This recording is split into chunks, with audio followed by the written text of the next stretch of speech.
Good morning, good afternoon, good evening. I am your host, Data T, and this is my channel, The Good Guys. Today's story comes out of Franklin, Ohio, and this did happen in the month of November. And the story reads, partially blind man shoots home intruder in buttocks.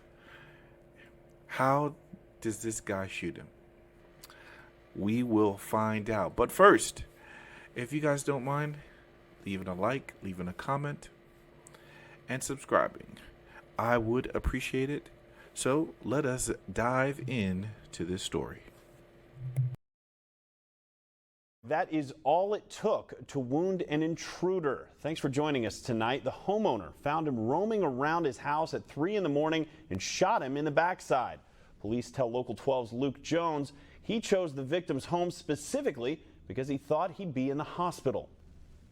Just hours after getting home from the hospital, the man who lives at this house on Park Avenue in Franklin gets an unexpected 3 a.m. visit. Somebody broke in my back door. And it's not long before the intruder gets a painful warning. I got a shot off as he was coming right towards me. A single bullet hits Jeffrey Carl in his backside, but the homeowner might not have realized it because his family says he's partially blind.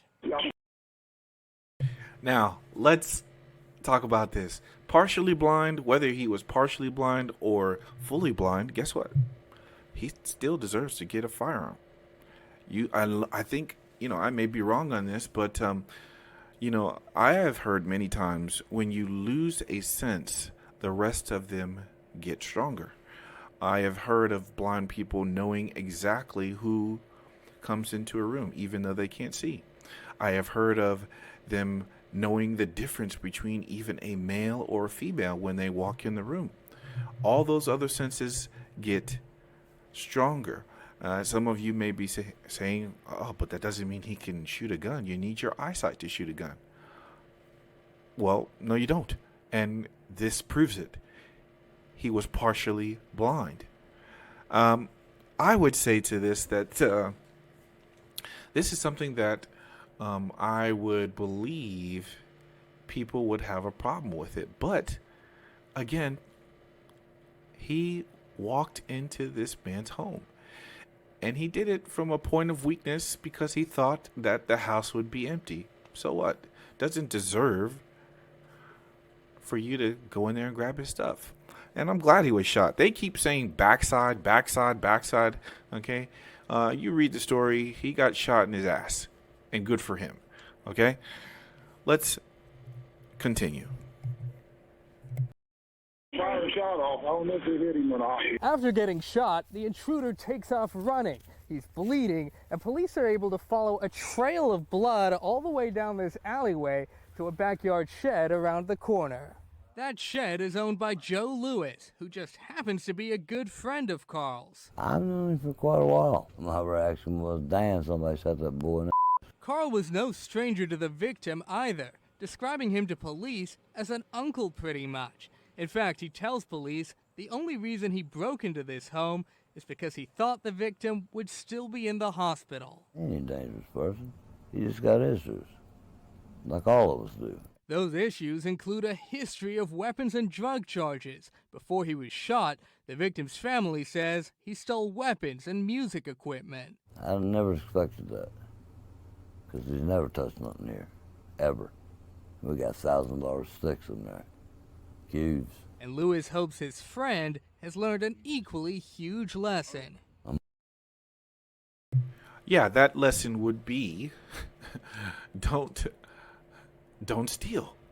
You would hope that would be the case, but it may not be, since he's done this multiple times. I believe there's also a warrant for his arrest from reading the story, but we'll listen to the rest of this, guys. But people do fall on hard times. It's true. And it looks like he was a troubled individual. This guy has some sympathy because he knows the particular victim. And he knows the intruder, the perpetrator. Life is not as, black and white. You know,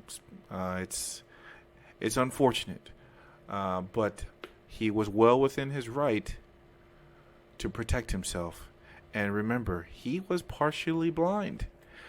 But I know someone's going to say, well, he knew the guy. Maybe he wouldn't have shot him.